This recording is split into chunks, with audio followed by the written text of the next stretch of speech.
ഒരു സ്ത്രീ 9 മാസത്തെ കാത്തിരിപ്പും പിന്നെ അതിനുശേഷം മണിക്കൂറുകളോളം നീണ്ടു നിൽക്കുന്ന പ്രസവവേദന ഇതെല്ലാം കഴിഞ്ഞ് ഒരു കുഞ്ഞിന് ജന്മം നൽകി അവൾ തിരിച്ചു വീട്ടിൽ വരുമ്പോൾ ഒന്ന് വിശ്രമിക്കണം എന്ന് വിചാരിച്ചാവും അവൾ വീട്ടിൽ വരുന്നത്.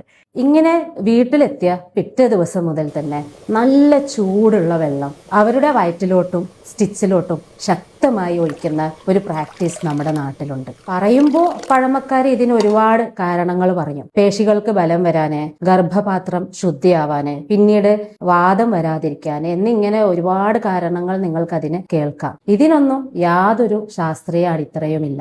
ഈ ഒരു സമയത്ത് ഇത്രയും ചൂടുള്ള വെള്ളം അവരുടെ ശരീരത്തിൽ ഒഴിക്കുമ്പോൾ അത് അവർക്ക് ഭയങ്കര ഒരു പെയിനും പേടിയും എല്ലാം ഉണ്ടാവാൻ കാരണമാകുന്നു. അതുകൂടാതെ ശരീരത്തിൽ പൊള്ളലേൽക്കാനും ഈ സ്റ്റിച്ചിനകത്തോട്ടൊക്കെ ഈ വെള്ളം പോയിട്ട് നിൽക്കുകയാണെങ്കിൽ ആ സ്റ്റിച്ചിന്റെ ഭാഗത്ത് അസ്വസ്ഥതകൾ ഉണ്ടാവാനും പിന്നീട് അവിടെ ഇൻഫെക്ഷൻസ് ഒക്കെ വരാനൊക്കെ ഉള്ള റിസ്ക് ഉണ്ട്. ചിലരൊക്കെ ഇതിന്റെ കൂടെ ആ സ്റ്റിച്ചിന്റെ ഭാഗത്തൊന്ന് അമർത്തി തിരുമും കൂടെ ചെയ്യുന്നുണ്ട്. അതൊക്കെ ഈ സ്റ്റിച്ച് ഉണങ്ങുന്നത് ഡിലേ ആക്കാനും സ്റ്റിച്ച് പൊട്ടാനും ഒക്കെ കാരണമാകുന്നു. ഗർഭപാത്രം പൂർവ്വസ്ഥിതിയിലേക്ക് മടങ്ങുന്നതും ശരീരം സുഖം പ്രാപിക്കുന്നതും സ്വാഭാവികമായിട്ടുള്ള പ്രക്രിയകളാണ്. ഇതിനായി ഈ സമയത്ത് വേണ്ടത് ശരിയായിട്ടുള്ള ആഹാരക്രമങ്ങളും ആവശ്യത്തിന് വിശ്രമവും വ്യായാമവും കൂടാതെ കുഞ്ഞിനോടൊപ്പം കൂടുതൽ സമയം ചെലവഴിക്കുന്നതും വളരെ അത്യാവശ്യമാണ്. ഈ ചൂടുവെള്ളത്തിലുള്ള കുളി കാരണം അവർക്ക് രാത്രി ഉറങ്ങുമ്പോൾ തന്നെ രാവിലെ എഴുന്നേറ്റ് ഈ കുളിയുണ്ടല്ലോ എന്ന് ഓർക്കുമ്പോൾ ചിലപ്പോൾ ഉറക്കം പോലും കിട്ടില്ല. നിങ്ങളുടെ അഭിപ്രായങ്ങൾ താഴെ കമന്റ് ചെയ്യുക.